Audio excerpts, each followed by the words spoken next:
Hello friends, we are going to read the explained page of Indian Express. So this is the Pakistan-Turkey nexus topic that we are currently going to read. Okay, so हे English आणि मराठी दोन्ही भाषेमध्ये असणार आहे. So this will help महाराष्ट्रातल्या मुलांना याची help होणार आहे. आणि बेसिकली याचा RC मध्ये फायदा होणार आहे आणि जे बेसिक इंग्लिश अंडरस्टँडिंग आहे त्याच्यासाठी फायदा होणार आहे.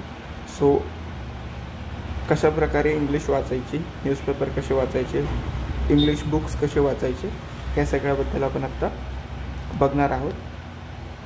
आणि हे सगळं कशातून करणार आहोत तर एक मॉडेल एक्झाम्पल आहे.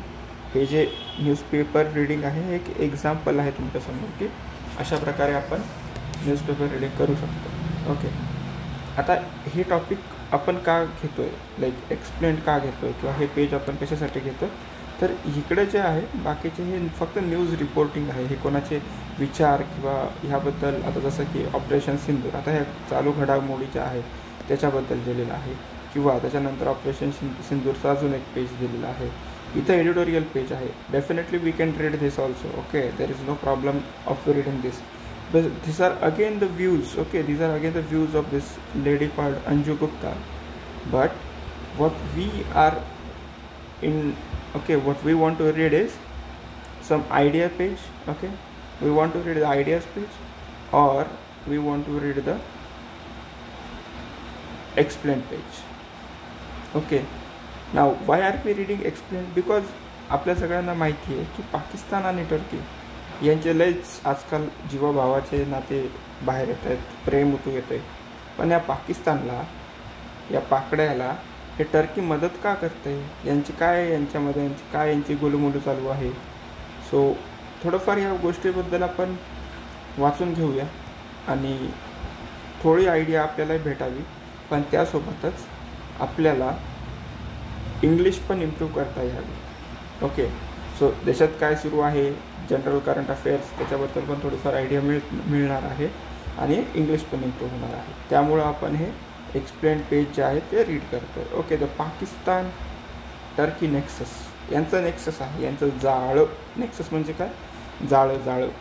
ओके, असं काही लोक असतात ना आपल्या गावामध्ये, त्यांचं जाळं असतं. सरपंच आमचा, पंचायत समितीचे सदस्य आमचे, त्याचा डायरेक्टर आमचा, त्याचा अध्यक्षही आमचा, सगळं आमचंच. ओके, मुख्यमंत्री आमचा, उपमुख्यमंत्री आमचा, सगळं आमचं. म्हणजे हे जे थोडंफार जे काही आहे याला आपण एका प्रकारे लॉबी म्हणतो किंवा नेक्सस. लॉबी वेगळं, नेक्सस म्हणजे जाळं. ऑन थर्सडे, फ्रायडे नाईट म्हणजे गुरुवारची रात्र आणि शुक्रवारची सकाळ. ओके, म्हणजे काल काय घडलं त्या गोष्टीमध्ये आपल्याला हे आपल्या आर्टिकलची सुरुवात आहे. India repulsed a massive Pakistani drone attack on military and civilian infrastructure at 36 locations along its western border. Western म्हणजे काय, राजस्थान, गुजरात, जम्मू अँड काश्मीरचा LOC साईड, पंजाब, हरियाणा या साईडला, महाराष्ट्राच्या साईडला आपण वेस्टर्न बाउंड्रीवरती येतो राईट देशाच्या. सो सुरुवात कुठून झाली, थर्सडे फ्रायडे नाईटला इंडिया रिपल्स्ड म्हणजे काय. आता रिपल्सचा अर्थ काय होतो, रिपल्सचा अर्थ असा होतो की लेट सपोज पाण्याचा थेंब आहे, पाण्याचा असा थेंब पडतो खाली आणि इथं ऑलरेडी काहीतरी पाणी आहे. ओके, वरून एक थेंब पडला किंवा एखादा गोटा पडला तर त्या अशा लाटा होत जातात बघा, अशा पाण्याच्या इकडे अशा होत जातात. त्याला रिपल्सिव्ह ॲक्शन म्हणतात, रिपल्सिव्ह फोर्स म्हणतात. तशाच प्रकारे आता हे रिपल्सिव्ह, आपण जे रिपल्स म्हणतोय ह्या रिपल्सला, याचा काय इथं अर्थ आहे, एक मिनिट. ओके, इंडिया रिपल्स्ड, इंडियानं पण जसं तुम्ही आमच्यावरती एक हिट केलं तसं आम्ही पण मग तुम्हाला हिट करू, अशा बाकीच्या ज्या ॲक्शन्स आहेत त्याला रिपल्सिव्ह ॲक्शन म्हणतो आपण. रिपल्सिव्ह फोर्स असतो, रिपल्सिव्ह ॲक्शन्स आहेत. Okay, repulsed a massive Pakistani drone attack on military and civilian infrastructure at 36 locations. आपण पण त्यांना रिपल्स केलं, त्यांना काय म्हणावं, त्याला आपण प्रति उत्तर दिलं जे आपण मराठीमध्ये म्हणतो तसं. The 300+ पाक drones likely came from Turkey. आता हे जे पाकमधचे जे ड्रोन यूज करते पाकिस्तान, पाकड्या, हे पाकड्या काय करते, 300+ जे त्यांनी ड्रोन वापरले ते कुठून आले, टर्कीवरून आले. Forensic examination of the drone debris म्हणजे काय, कचरा. ओके, आता एखादं विमान होतं, ते जर समजा खाली पडलं तर त्याचा उरला सुरला जो भाग आहे त्याला काय म्हणतो आपण, डेब्री. इज करंटली अंडरवे जे आता त्याचं एक्झामिनेशन सुरू आहे. Preliminary reports indicate that the drones are Turkish made Asisguard Songar model. आता हे एका मॉडेलचं नाव आहे, हे जे काय आहे असिसगार्ड सोनगर, हे या मॉडेलचं नाव आहे. आपल्या गाड्याचं नाव असं असतं टाटा नेक्सॉन वगैरे वगैरे, असं नेक्सॉन गाडी आहे, नॅनो आहे, सर अशा गोष्टी. कोल म्हणजे काय, त्यांचं कोलोनल जे असतं, कोलोनल, त्या ज्या मॅडम होत्या सोफिया मॅडम, तर त्यांना कोलोनल ही त्यांची पदवी आहे, COL ही त्यांची पदवी आहे, colonel. Sofiya Qureshi and wing WG म्हणजे काय, wing commander Vyomika Singh said in a press briefing on Thursday evening. आपली जी थर्सडे इव्हनिंगला जी आपली प्रेस ब्रीफिंग झाली त्याच्यामध्ये त्यांनी ह्या सगळ्या गोष्टीची आयडिया आपल्याला दिलेली आहे. A Turkish Ada class anti submarine corvette docked at. आता हे कॉर्वेट म्हणजे काय, हे सबमरीनचा प्रकार जो असतो ना, तर त्याला अँटी सबमरीन म्हणजे काय, पाण्याखालची पाणबुडी. अँटी सबमरीन म्हणजे काय, त्याला थांबवण्यासाठी जे काही आपल्याला लागतं, जी व्हेसल म्हणजे एका प्रकारचे जहाज ज्याच्यामध्ये आपण सबमरीनला प्रतिकार करू शकतो, ते त्याचा एक प्रकार आहे. आपल्याकडे असं कसं आहे, एक जहाज आहे, ओके, एक मोठं असं जहाज आहे, त्याच्यावरती ते असं बघा असतं, ते असं एक जहाज असतं, हे असं धूर फेकतं वगैरे, हे झालं जहाज. ओके, त्याच्यानंतर मग आपल्याकडे वेगवेगळे प्रकारचे जहाज आहेत. आता एक छोटीशी नाव आहे, अशी एक छोटीशी होडी आहे, की एक माणूस इथं बसतो आणि ते अशा इकडे ढवळा करतो पाण्याची आणि ते नाव पुढे जाते. मग याच्यामध्ये मोठी शिप, क्रूज शिप वगैरे असे वेगळे प्रकार आहेत. तसं हे कॉर्वेट जे आहे त्याच्यातले प्रकार आहे. डॉक म्हणजे काय, बंदर, पोर्ट जे असते ना, पोर्ट PORT, पोर्ट म्हणजे काय, बंदर. Okay, docked at Karachi port, कराचीच्या बंदरामध्ये जे कॉर्वेट नावाची अँटी सबमरीन आहे हे तिथं डॉक केलेली आहे, ही जी मशीन आहे तिथं लावलेली आहे.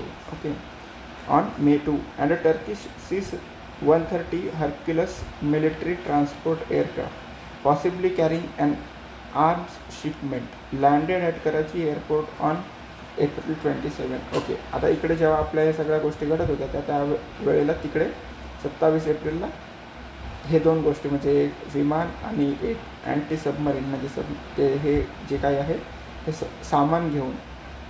ओके, सामान काय असणार आहे त्याच्यामध्ये, थोडी ना काजू बदाम आणणार आहे त्यांना खायला. यांना काय पाहिजे, दारू गोळा, यांना पाहिजे बॉम्ब, यांना पाहिजे बंदुकी ना, हे येड्या डोक्याचे आहेत नाही, यांना शिक्षण नाही पाहिजे, हातात पेन नाही पाहिजे, यांना पाहिजे बंदूक. They want gun, they don't want pen. बलुचिस्तानवाले शहाणे झाले, त्यांना माहिती झालं हे पाकिस्तानवाले येडे आहे, पिसाळलेला कुत्रा आहे, यांना काही घेणं नाही शिक्षणाशी. म्हणून बलुचिस्तानवाले काय म्हणतात, आम्हाला आमचं वेगळं कारभार करून द्या. Turkey has claimed that this stops वर रुटीन. त्यांचं काय म्हणणं आहे की आम्ही या बंदरावर येऊन थांबलो. And that the Hercules was not carrying arms.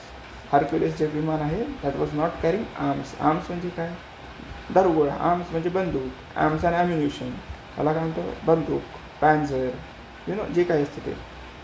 But Turkey maintains an extensive partnership with Pakistan that is in stark contrast to its antagonistic expressions towards India.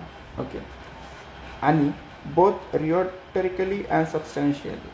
Okay, now आता काही लोकांनी हे शब्द पहिल्यांदा ऐकले असतील म्हणून आपण एकदा पुन्हा वाचून घेऊ. ओके, काय म्हणणं आहे यांचं टर्कीवाल्यांचं. Turkey maintains an extensive partnership with Pakistan that is in stark contrast to its antagonistic expression towards India, both rhetorically and substantially. Okay, आता Turkey maintains and extensive partnership extensive partnership म्हणजे यांचं देवाणघेवाण मोठ्या प्रमाणात आहे, जास्त गोड बोलतात एक दुसऱ्यांशी, त्याला काय म्हणतो आपण एक्सटेन्सिव्ह पार्टनरशिप. विथ कोणासोबत, Pakistan. That is in stark contrast. Stark म्हणजे काय, लाईमलाईट, स्टार्क लाईट पडणे एखाद्या गोष्टीला, त्याला स्टार्किंग म्हणतो आपण, प्रकाशमय. ओके, कॉन्ट्रास्ट म्हणजे विरोधाभास. Pakistan that is in stark contrast to its antagonistic expression. Okay, so with Pakistan that is in stark contrast to its antagonistic expression. Antagonistic म्हणजे काय की हे आपल्या विरोधातच बोलतात. यांचे एक्सप्रेशन कसे असतात भारताच्या, नेहमी भारताच्या विरोधात. अँटिगॉनिस्टिक एक्सप्रेशन टुवर्ड्स इंडियाच्या नेहमी विपरीतच असतात, बोथ रिओटरिकली अँड सबस्टॅन्शियली. ओके, आता बघा याचा एकंदरीत अर्थ काय होतो. या सगळ्या गोष्टींचा एकंदरीत जो अर्थ आहे काय म्हणायचं याच्यामध्ये, काय म्हणताय सध्या हे लोक काय म्हणत आहेत, याचा अर्थ जो आहे कसा घ्यायचा आपण, तर याचा आपण अर्थ असा घेऊया. बऱ्याचशा लोकांना या पॅराग्राफ समजलंच नसेल.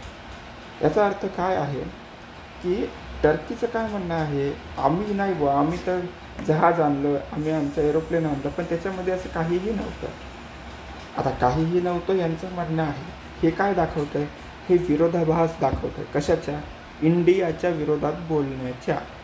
टर्की नेहमी इंडियाच्या विरोधातच बोलते, राईट, करेक्ट. मग आता विरोधात आपल्या बोलते, पण मग हे काय म्हणतात, नाही आम्ही पाकिस्तानला गेलो, आमचं विमान गेलं, आमची सबमरीन गेली, पण त्याच्यामध्ये काहीही नव्हतं. म्हणजे दुटप्पी भाषा जी असते, नाही आमच्याकडे काहीच नव्हतं पण आम्ही गेलो होतो. आता भारताला याच्यातून काय आहे, भारताला काय म्हणायचं की याचं आमच्याकडे ॲम्युनिशन नव्हतं.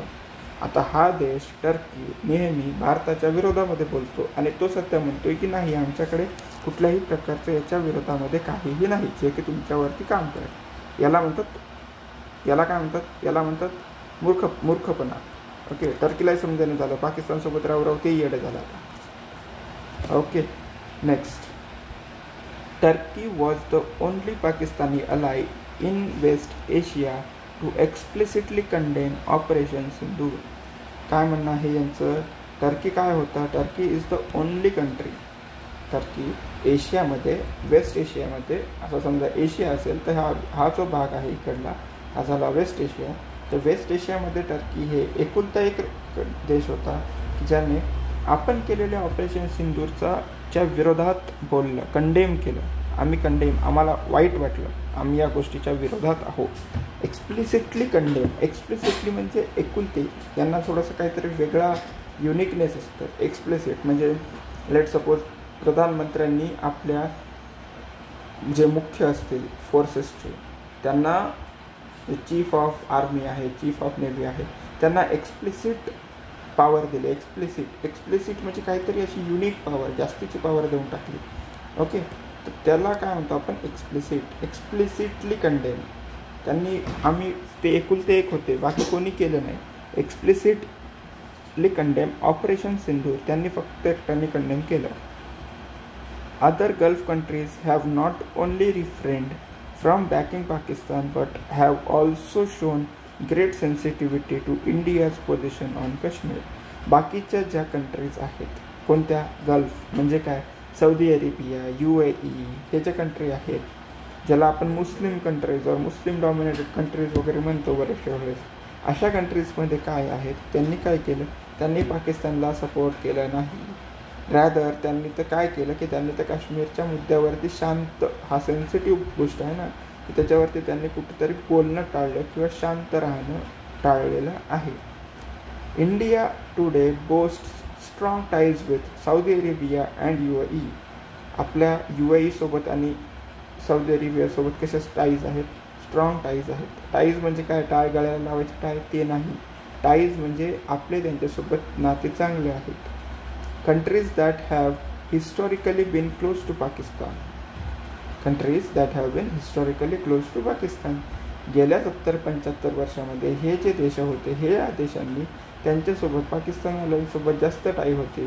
ते मुसलमान प्ले कार्ड खेळायचे, तुम्ही मुसलमान आम्ही मुसलमान, पाकिस्तानला हे लोक सपोर्ट करायला पाहिजे. पण याही देशांना आता कळालेलं आहे की नाही, पाकिस्तान मूर्ख देश आहे, हे धर्माला मदत आणतात आणि मग यांचा देश यांना सगळं काही असतो, असं काहीही नाही आहे, यांच्या नादी लागायला परवडणारं नाही आहे. म्हणून आता हे देशसुद्धा पाकिस्तानपासून कुठेतरी दूर गेलेले आहेत. आणि वाय इज टर्की डिफरंट. आता हे सगळं होत असताना टर्कीला काय मतलब, म्हणजे सगळे देश तर भारताच्या सपोर्टमध्ये आहेत, भलेही ते सपोर्ट करत नसतील पण ते भारताला अप्रत्यक्षपणे सपोर्ट करत आहे. मग हे सगळं असं होत असताना टर्कीला मात्र काय प्रॉब्लेम आहे भारतासोबत, टर्की का असं करतं आहे, तर हे जे आर्टिकल आहे हे सगळं आर्टिकल ह्याच गोष्टीवरती डिपेंडंट आहे. 15 मिनटाचा आपला हा व्हिडिओ झालेला आहे. याच्यामध्ये आपण फक्त हे 2 पॅरेग्राफ घेतलेत, हा पॅरेग्राफ आणि हा पॅरेग्राफ, आपले 2च पॅरेग्राफ झालेले आहेत. तरी तुम्ही हे पूर्ण जे आहे हे एकदा वाचा, पूर्ण आर्टिकल वाचा. तुम्हाला काय वाटतं ते कॉमेंट सेक्शनमध्ये लिहा, व्हिडिओला लाईक करा, चॅनलला सबस्क्राईब करा आणि तुमचे काही डाऊट्स असतील तर कॉमेंटमध्ये टाका, म्हणजे ते सॉल्व पण व्हायला तुम्हाला मदत होईल. थँक्यू. जय हिंद.